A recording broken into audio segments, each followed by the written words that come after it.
I want to talk about two concepts today. One that I've talked about at length before, and one that I've talked about a little bit less. And one of those topics is how our progress, politically speaking, is going to be inhibited by certain biological factors at play. And I'm not going to get to that till the second half of this video. The other topic I want to address is this male mother need that we've been talking about, and that Stardust has posted a couple videos recently addressing. Now, Stardust posted a video which is in the description box where he talked about what I like to call pussy novelty. He mentioned how men, after copulating with a woman, might find themselves with the urge to be somewhere on the other side of the world, as far away from her as possible. And I think one of the things that can't be emphasized enough to men, and especially younger men, is that once you've had enough pussy, you will inevitably, or at least you should inevitably, come to see it as the overrated commodity that it is. I think something that we don't talk about is that what most men are deprived of in our society, if they wish to seek it, is the chance to have sex with multiple novel partners until this pussy novelty wears off. And we've observed this phenomenon time and time again when we come across the naive male teenager who, upon falling in love with the first woman ever paying any attention to him, is something akin to a functional schizophrenic, walking around in a complete and utter haze and voluntarily ignoring whatever red flags this woman blatantly plants in front of his face. He'll turn his back on his friends and his family just to upkeep this vision of perfection he's projected onto her. Before I go on, though, I want to point out to you two interesting articles I found, and both of these are in the description box. The first study details studies done on romantic couples claiming to be in love with their significant others. And this study actually measured the serotonin levels of the participants and found them to have decreased functionality of serotonin transporter levels in the blood, as well as an overall decrease of serotonin, eerily similar to those of a person suffering from obsessive compulsive disorder. And not surprisingly, tests conducted at least a year later showed that these serotonin levels and other hormone fluctuations had gone completely back to normal levels. So let's just keep that in mind for now. The second article I wanted to mention isn't exactly an article, but it's a Wikipedia entry with a relevant article attached to it. This is in reference to what's called the Coolidge effect, and so I'll just read to you the excerpt from the Wikipedia entry. In experiments with rats, it has been observed that after vigorous copulation with a new partner, male rats soon completely ignore this partner. But when a new female is introduced, they immediately are revitalized, at least sufficiently to become sexually active once more. This can be repeated again and again until the male rat is completely exhausted. This phenomenon has been called the Coolidge effect, after the American president who, on a visit to a farm, his wife had been shown a rooster who could copulate with his hens all day long, day after day. And she liked this idea and asked the farmer to let the president know about this. And so after hearing that, President Coolidge thought for a moment and asked, "Does he do that with the same hen?" "No, sir," answered the farmer. And then President Coolidge said, "Please tell that to Mrs. Coolidge." Now, not only has this Coolidge effect been observed in all tested male animals, but also in females.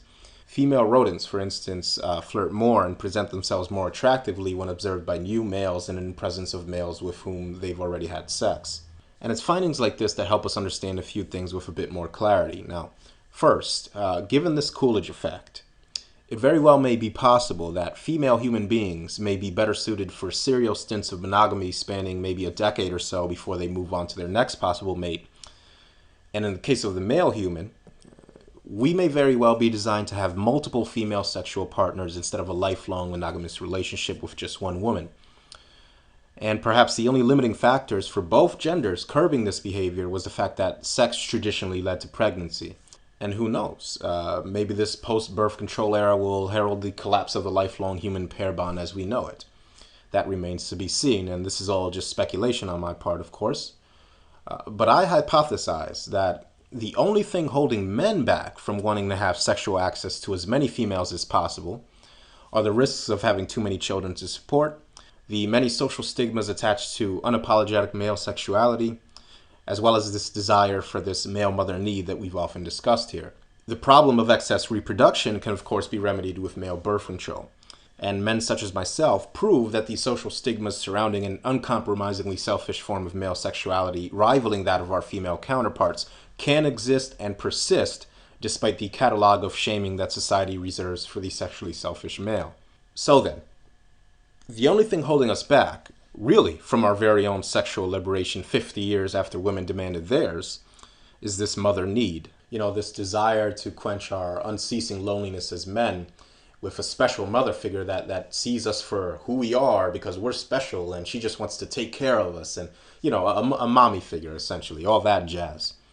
Now, Stardust actually made another video not too long ago where he mentions the fact that prostitution, being completely legal in his country, has made no difference in abating this male mother need we talk about. Men are still getting married, they're still engaging in relationships for the most part, and nothing has changed.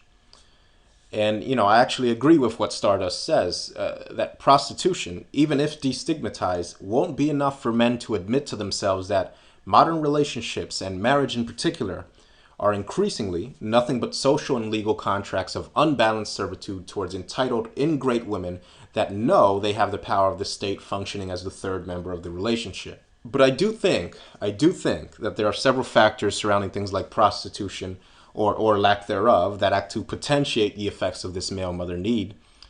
And I think that enough inhibition of this potentiation, wherever it may appear, can eventually have an effect. And so these potentiators, as I've identified them, are as follows. First, we have the fact that the Western world has been, since the advent of mass media, subjecting boys using female sexuality to a constant state of sexual arousal. Everywhere you look, and I mean everywhere, there's female sexuality being shoved down the throats of boys and the men they eventually become. But prostitution remains illegal.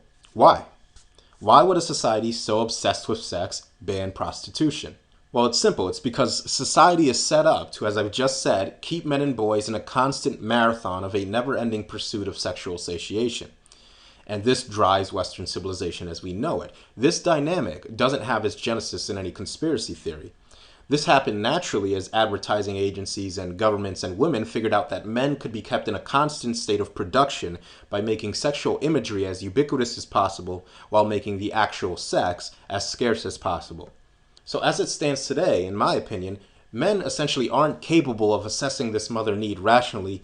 Instead, they perceive this mother need under the haze of this pussy obsession we see everywhere in society. I believe the phrase that I'm looking for here is something along the lines of, show me a beautiful woman with the world stuck to her, and I'll show you a man that's tired of fucking her.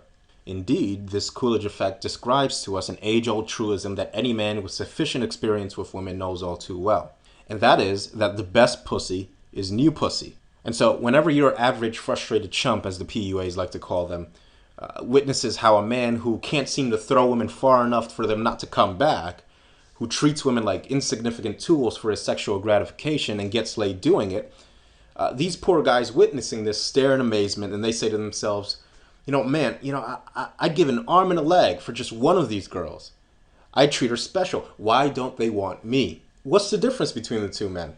Well, obviously the guy who's getting all this attention from women knows something about women that their would-be suitors don't. And, let me stop.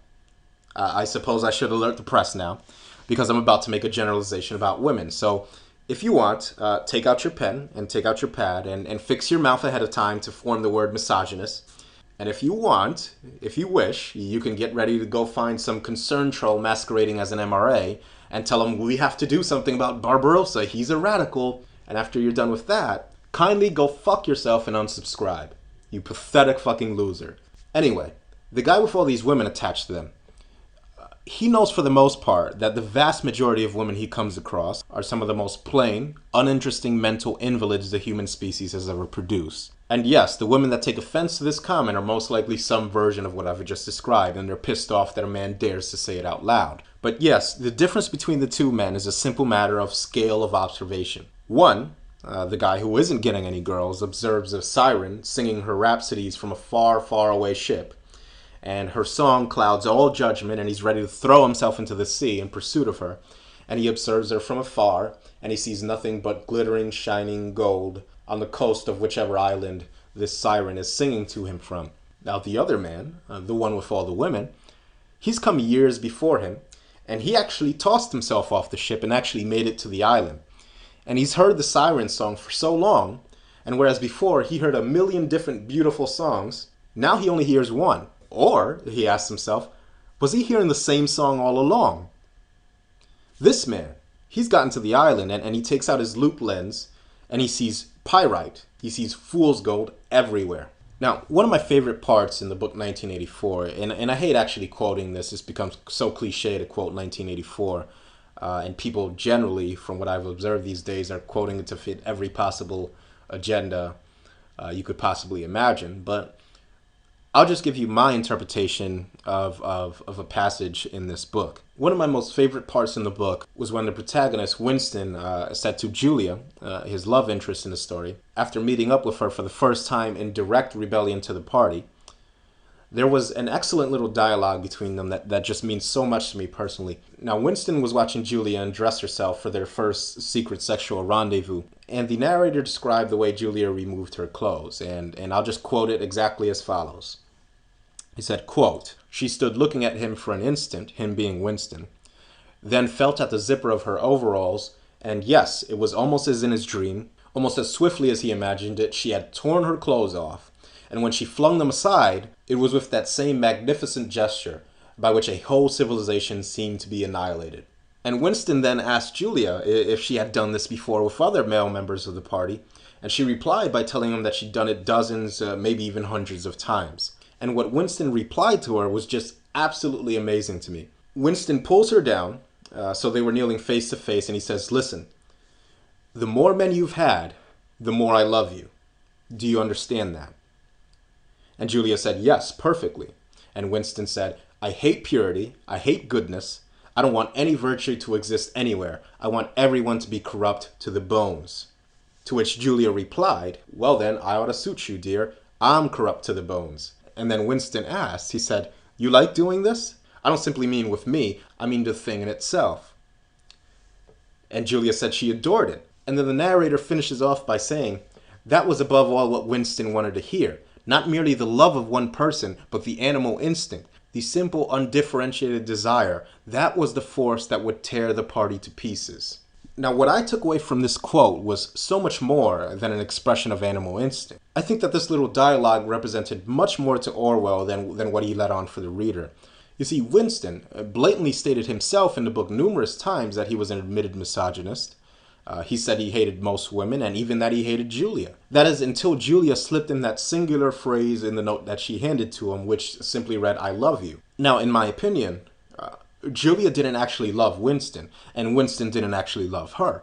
What the note she slipped him really should have said, what I interpreted it as, was her saying to Winston, "I know that you exist. I know that you're a human being." I'm of the opinion that what Winston and Julia really fell in love with was the affirmation of each other's humanity. In a totalitarian state where deviating from both male and female gender roles was punishable by torture and execution. Within that type of environment, this simple gesture, two human beings sneaking off for an illicit affair, represented an act of revolution, an act of militant action, an act of pure selfishness that threatened to collapse the whole damn rotten system. Why do you think Winston says that he hates goodness and purity and that the more men she slept with, the better? It wasn't because he hated good things. And he didn't truly hate women. What he hated was the hypocrisy of the way civilization at large described, for the totality of the people living in it, what was good and wholesome. What he hated was the swallowers of slogans, who were mostly female, and the disgusting anti-sex leagues they belonged to, and the work, sleep, reproduce, consume, die lifestyle. So, and I hope you can see where I'm going with this by now. How does this apply to MGTOW?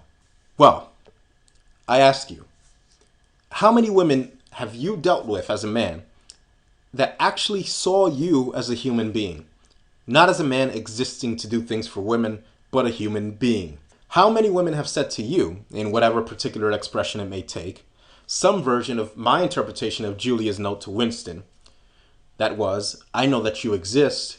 I know that you're a human being." This kind of message, of course, transcends romantic relationships altogether. Who are the people in your life who you'll remember for the rest of your life, even if it's been years since you've talked to them? Well, they're your friends that, usually think most like you, and these are the people that years could elapse, but you can get together, even if it's been years, and share your unique experiences and laugh at just how similar your interpretations of them are. And for that fleeting period in time, we don't feel so alone, do we? And that's what's important to me. And I think that's what's important to men. At least all men who've had the opportunity to really look at women as the overinflated commodity they voluntarily make themselves out to be. Stardust is right, in my opinion, when he says that men are plagued by this feeling of isolation coming from the fact that we know we're alone. Society doesn't bend over backwards to hide the fact that men are alone so that men feel better about themselves. We know we're alone. We'll go homeless if we don't pay our bills. And so we place this extraordinary value on things like human connection and intellectual discourse and discovery. Imagine an intelligent alien observer looking at the technological progression of our species. He will, of course, notice that the vast majority of technological discovery came from men, and also that throughout our history, a technological obsession we've had is to quench this aloneness we feel by communicating knowledge with other men. And, this has been the case from our very first cave paintings all the way to present day, where men have created mass media and instant worldwide communication. And even this isn't enough to quench our loneliness. As we look into the cosmos with satellite arrays built with the singular intention of answering the question, are we alone? Our problem as men is in how we approach our need to satiate this loneliness with women. That is, we seek to project our appreciation of these lapses in isolation onto the female, when the human female appreciates no such thing. We build this elaborate fantasy in our heads that me and my girl against the world mentality, and we mistakenly believe that because this female satiates our loneliness, because of this, we project the value we place on that onto the woman. But as Stardust said in a previous video, women have the Borg consensus, the in-group gender preference, the you go girl no matter how wrong you are sisterhood, as well as society at large, willing to satiate their loneliness. They place no value on something that's so readily available to them. You see, women are perfectly happy pretending they aren't alone, so long as everybody else pretends along with them. And in this respect, men are far too rational a creature to accept this mental gymnastic. We know we're alone as far as society is concerned. But ironically, this gives rise to our very own male self-deception. We know society doesn't give a shit about us. But somewhere in the world, maybe there exists some incorruptible Madonna. And she's going to rescue us from our solitude, and men will believe this mythology, and women will exploit this chink in our armor, and so will the state. And this is why it's so important that men place more interest in fighting this aloneness with intellectual pursuits between men, instead of mythologies that project our value of these lapses in isolation onto the women we have romantic interests in. Now, I've dated and fucked women that were undeniably attractive by any societal standard. And I've dated virgins, the good Christian women and all that. And I've dated promiscuous women that were absolute nymphomaniac freaks that needed to be pretend raped just to get off. And do you know what I remember about these women? Even their faces are starting to get a bit fuzzy when I try to picture them in my head. The only thing that I can summon up when recalling them to memory is that they all viewed me as a man first and a human being last, if they ever saw me that way in the first place. But the people that truly looked at me as a human being, not as a provider, not as a protector, not as an ATM machine, the people that shared their humanity with me, and this is both male and female. I can tell you where it happened, I can tell you when it happened, I can tell you their exact body language, I can tell you the inflection of their voice, I can tell you everything as clear as the day it happened. And so this is what men going their way really seek, in my opinion. We are men, throwing off the fake hypocritical shackles that society has placed on us simply because we happen to be men. And frankly, the only women we have respect for have the same qualities as the only men we have respect for. That is, those women that affirm and respect our humanity instead of denigrating and capitalizing off our manhood. Now, if you're one of these women who absolutely needs to descend back to your primitive female compulsions, then, you better learn to get content with getting a good, hard, animalistic fucking and be done with it. But once you try to exploit us, that being financially or emotionally or however, once you try to exploit us because you can't keep your female biology in check, then don't be fucking surprised when we treat you as nothing more than a walking dick receptacle, and don't think for a second that we can't recognize it. You see, you're dealing with a new breed of man. We know when you're trying to play us, and unlike your blue-pilled tradcon manginas and male feminists, we'll gladly exploit you right back and not lose a drop of sleep over it. And another thing I want to address before I move on is this influx of women coming into our movement, masquerading as allies to our cause that are nothing more than tradcon parasitic fraud that are panicking because men are finally starting to walk off the plantation. I'm seeing a lot of this nonsense, this bullshit popping up around the manosphere lately. And of course, this dumb shit is almost always followed by a retinue of one blowjob away manginas heaping praise over these attention whores, and all because women see that feminism is slowly but surely collapsing, and now, how convenient that now you want to make sandwiches and